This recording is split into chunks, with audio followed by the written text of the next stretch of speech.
တင်မော်တာတိုင်းအသုံးပြရမယ့် application တစ်ခု DMA နဲ့ထွက်လာပြီပေါ့နော်အဲ့ application ကဘာလုပ်တာလဲဆိုရင်ကျွန်တော်တို့အဓိကတော့ all in one တက်တန်းတိုးမဲ့လူတွေ all in one နဲ့ပတ်သက်တဲ့ကိစ္စတွေပေါ့နော်အဲ့ကိစ္စတွေအရင်တော့ဆိုကျွန်တော်တို့လုပ်တော့မယ်ဆိုရင် DMA ကိုအရင်သွားတယ်မှာလားအခုကအဲ့လိုလုပ်လို့သွားလို့မရတော့ဘူးပေါ့နော်ဘယ်လိုမျိုးဖြစ်သွားပြီလဲဆိုရင်အခုကကျွန်တော် passport ကျူပါလျှောက်တယ်လို့မျိုးပဲ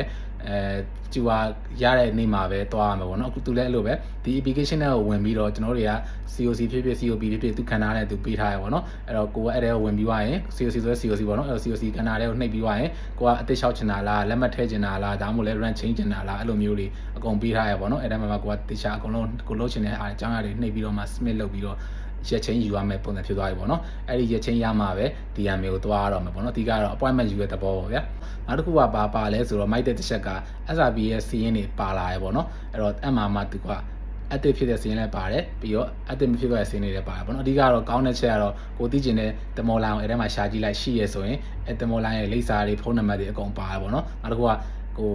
အဲ့ကိုရိုက်လိုက်တဲ့ line ကလည်း active ဖြစ်တဲ့အထဲမှာပါသွားရဆိုရင်အဲ့ line မကောင်းဘူးပေါ့ဗျာအဲ့ line မတော့မရှောင်းနေတော့ဘူးနောက်တစ်ခုဘာထပ်ပါသေးလဲဆိုရင်ဒီထဲမှာ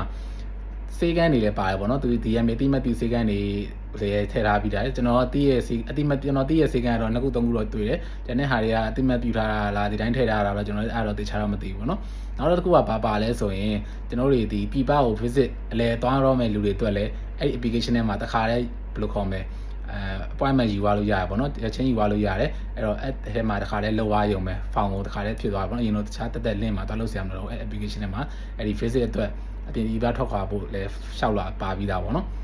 ဆိုတော့ဒီ application ရဲ့နာမည်က open.seafarer ကျွန်တော်ဒီ post ရဲ့ comment ထဲမှာ Android အတွက်ကော iOS အတွက်ကော link ထည့်ပေးထားမယ်ပေါ့နော် application download ဆွဲဖို့အဲ့တော့ကိုက download ဆွဲပြီးသွားပြီဆိုရင်ကိုကအကောက်ဝင်ရမယ်ပေါ့နော်အဲ့ဒါကို application နဲ့ဝင်လိုက်ပြီဆိုရင်အကောက်ဖွင့်ပြီးမှဝင်လို့ရမယ်အဲ့တော့ तू က G ဆက်လာတဲ့ तू က Gmail တောင်းလိုက်မယ် Gmail ကိုမှ Gmail တခုရှိရမှာပေါ့နော်အဲ့တော့ Gmail ရှိရဆိုရင်ရိုက်လိုက်ပြီးရင်ကိုက password တွေပါကိုအသစ် create ဖန်တီးခိုင်းလိုက်မှာနော် password လေးလုပ်လိုက်ပြီးနောက်တစ်ခုက तू ကတခြားလူတွေပါဝင်လာမှာစိုးလာတော့မသိဘူးပေါ့နော်ကိုကအမှ CTC နံပါတ်တောင်းလိုက်မယ်အဲ့တော့ CTC ကိုရဲ့ CTC နံပါတ်ကိုဖြည့်ပြီးရင်နောက်တစ်ခုက तू ကအောက်မှာ तू က NRR ဆိုတာမသိဘူးဗျအဲ့ဟာလေးတောင်းလိုက်မယ်အဲ့ဒါဘာလဲဆိုတော့ကျွန်တော်တို့ CTC စာအုပ်ရဲ့စာမျက်နှာရဲ့အောက်ဆုံးလေးမှာဘားကုတ်လေးရှိရဗျအဲ့ဘားကုတ်လေးရဲ့အပေါ်လေးမှာ0ထားပါတော့ဥပမာပြောရင်00399ဆိုတဲ့အဲ့လိုရှိတယ်ပေါ့နော်အဲ့တော့အဲ့ကောင်လေးကိုဖြည့်ခိုင်းတာအဲ့တော့0အရှိရ00ဆိုတဲ့တုံညတွေကိုအရှိရဟာတွေကိုဖြုတ်လိုက်ပြီးမှနောက်ကကဏ္ဍတွေပဲဥမာ00399ဆိုတဲ့00ဖြုတ်လိုက်ပြီးမှ399တွေအဲ့လိုမျိုးဆက်ပြီးတော့ရိုက်လိုက်ပေါ့နော်အဲ့လိုရိုက်လိုက်ပြီဆိုရင်ကိုကဝင်သွားပြီအဲ့တော့ကို CTC ဘာညာအဲ့ဒါကိုရိုက်မှန်သွားပြီဆိုရင်ကိုယ့်ရဲ့ data ရဲ့နောက်တစ်မျက်နှာမှာအကုန်ပေါ်သွားပြီအဲ့တော့ကိုကအမှဆိုရင်ပြီးသွားပြီပေါ့နော်ကိုဒီအကောက်ကို login ဝင်ဖို့အတွက် user name password ကို create လုပ်ပြီးသွားပြီပေါ့နော်အဲ့တော့အဲ့ user name password တော့မမေ့စေနဲ့ပေါ့နော် user name ကတော့ကျွန်တော်ကိုယ့်ရဲ့ Gmail ပဲပေါ့ password တော့အခုကိုဖန်တီးလိုက်တဲ့ passport ပဲပေါ့နော်အဲ့ဒါကိုကိုယ်တေချာလေးမှတ်ထားဖို့လို့လိုတယ်အဲ့တော့အဲ့ဒါဝင်သွားပြီဆိုရင်ဒီအခုမြင်ရတဲ့ဒီစာမျက်နှာလေးမြင်ရပြီပေါ့နော်ဒါကတော့ကျွန်တော် CTC အောက်မှာဒီလိုမျိုးမြင်ရလိမ့်မယ်ဒီအမှာကျွန်တော်ရှေ့ရပြောခဲ့သလိုပဲဒီ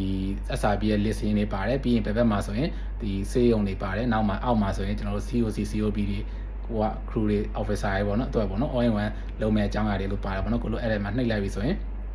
ဒီကလောက်ချင်တဲ့အကြောင်းအရာတွေတခြားရေးပြီးတော့မှ share change ယူရမှာပေါ့နော်နောက်အောက်ဆုံးမှာဆိုရင်ကျွန်တော်ဆက်ပြောခဲ့သလိုပဲဒီပြပကိုအလဲသွားမယ် visit departure အတွက်လည်းအမှ form ခါလေးရွှေ့လို့ရသွားပြီပေါ့နော် okay အဲ့ဒါဆိုတော့ဒီဗီဒီယိုလေးကိုဒီမှာပဲအဆုံးသတ်လိုက်ပါတော့မယ်နောက်တဲ့ဗီဒီယိုကြမှာပြန်တွေ့ကြမှာ